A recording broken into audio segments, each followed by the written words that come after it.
Welcome to Leadership Matters, a podcast series created by Leadership Consulting to help leaders take their vision and deliver results. My name's Glenn Price. I'm joined today by my business partner and co-host Terry Reynolds. How are you feeling today, Terry? I'm great. Looking forward to this one. Outstanding. We're still in the emotional section. Step 2. So first step was set the direction. We had 3 drivers there: vision, strategy, and alignment. And now we're starting to get into the emotional ones, which is all around engage and excite. On our last podcast, we talked about experience, but now we come to this topic of believability. And inside the Vision to Results book, we've said, if people don't believe it, they won't deliver on it. And I think sometimes that believability is the missing currency in most strategies, right? Like leaders, we talked about this a bit on the strategy podcast. Leaders think their job is to communicate the plan. We talked about that horrible word cascade, the plan. But ultimately, if people don't believe in the plan, then that communication, it's just announcing intent, right? There's no traction that's gained.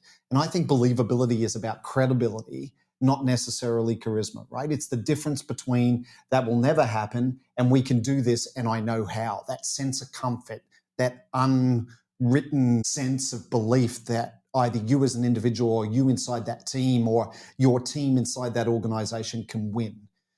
So my first question to start our podcast today to you, Terry, is why do people keep pushing for accountability, or leaders keep pushing for accountability before they've built belief?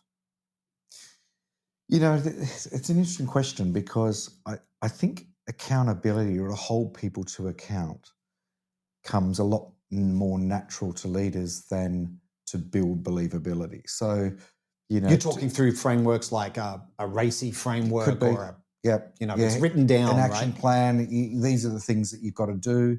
We've all experienced that. We've been given these things to do. They're going to hold my feet to the fire. I've got to execute on those types of things. But emotionally, I'm not connected to anything there. And I think that, you know, what we really want to sort of talk about this morning is going, well, how do you actually get people to buy in? How do you actually get them to believe what it is that you're going to be held to account in the first instance? So when we did the research, right, we would ask exec teams, do you believe you've got the right strategy to get to your vision? And of course, they all nod, right? Because they're the ones that made it. You don't ask a chef, do you think if this is a good meal? He's going to turn around and tell you it is, right? What's really humbling is when we ask the wider audience, do you believe, right? So let's say I was thinking of one European firm, about 5,000 people. When we asked those 5,000 people, the overwhelming response, and I think this is quite human and quite humbling, is they said, I'd like to believe, I just need more evidence. So then that begs this, you know, maybe it's easier to hold people to account than to build the belief, one, which is what you said before. But I'm beginning to go, is there a difference between hope and belief? We always say hope's not a strategy, isn't it? Yeah. And yet, you know, we go out there, we tell those strategy narratives, and the majority of people are going, I'd like to believe, you just need to give me more evidence. So that talks a little bit about the communication. What do you believe are the believability killers, the stuff that just gets in the way of people really attaching themselves or buying in to the strategy or the direction of the firm? The one big one that I often see is where the strategy's been put down, they get people to buy into it. The organisation is not hitting the numbers or the measures that they wanted to. So what ends up happening is that the strategy gets pushed to one side and something else is implemented. And that happens time and time again, depending on the market, what's actually going on. Maybe if they're an Australian company that managed head offices in Europe or something, they're getting direction from a different market. I think that what that does is, as an individual, you start to question whether the leaders actually know what they're doing, as opposed to holding the line. So I think that in itself, people start to question that. You lose believability around that because it's like, hang on a minute, we had a plan and now we're moving. I think that's pretty realistic. We can't expect people that wouldn't be an emotional withdrawal, right? We can see stuff changing. I think where I've seen that done well is that the leaders at all levels of the organization have gone, we got that wrong, and they pull back. So the strategy doesn't change, but the way to achieve the strategy needs to change, and the leaders are taking responsibility and accountability and going, I've made a decision to move this and this is why. So the people feel a little bit attached to it. I think, I know that you've got a very real example of somebody owning up, but I would say that is not a common thing. In most organisations I've worked in, through leadership, I wouldn't say that the leaders would publicly announce that they got it wrong. And they wouldn't own it. Why do you think that happens? Oh, it's saving face. It's way easier to push down that responsibility to, ops or sales didn't get it right and all of those types of things. But the leader themselves standing up and going, I got it wrong, I'll own that, and this is what we're going to do. I think in actual fact, that type of behaviour would create believability, because all of a sudden that connection with the leader to go, they're real. They're not going to get it right every single time. I think that is a really, really powerful thing to do. I think it would just build trust. Previously on this podcast series, we've talked about Pat Lencioni, and he talks about that requirement for vulnerability-based trust.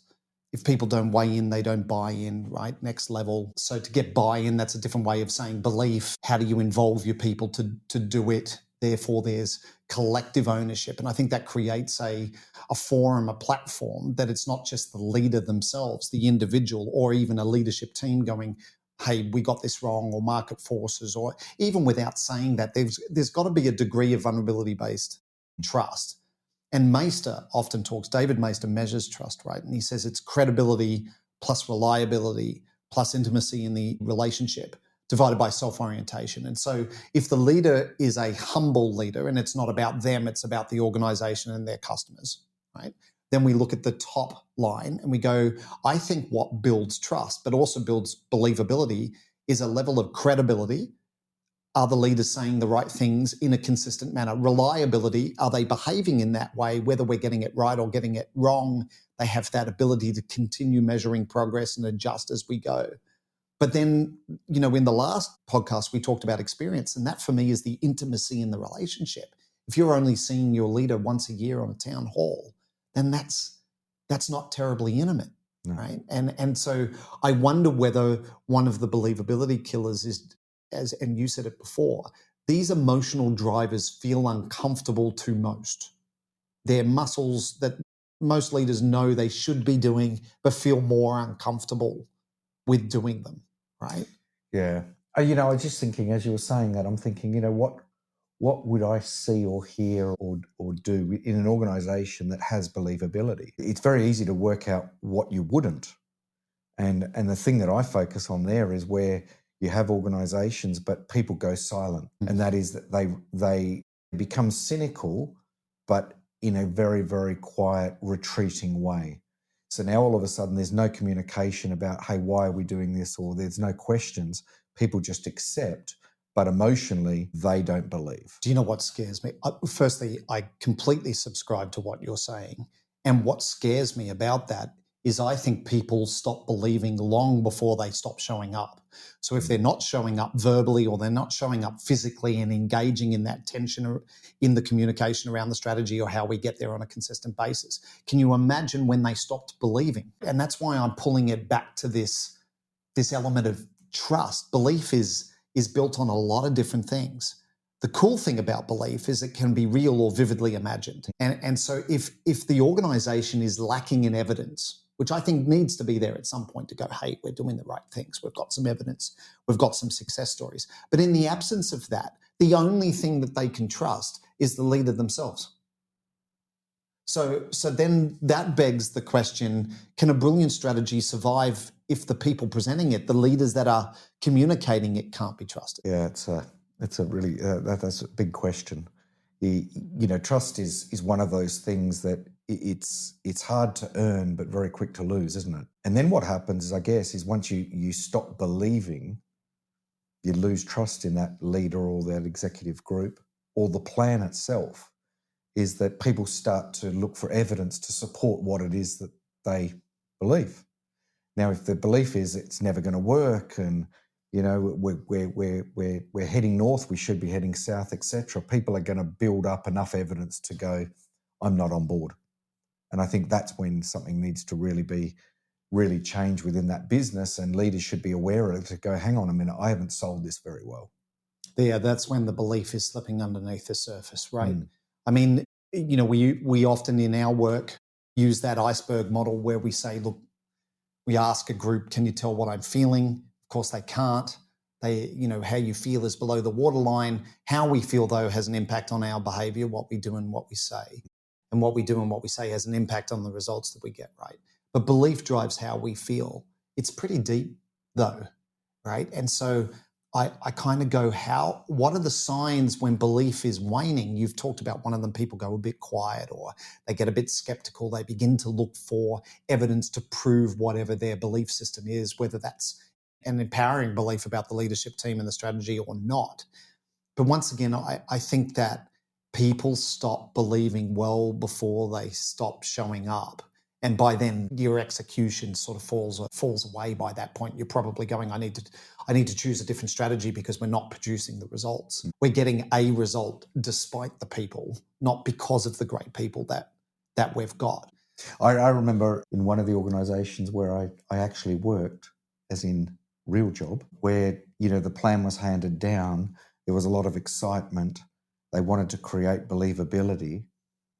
But in my head, I didn't feel like there was realism around what it is they wanted us to do.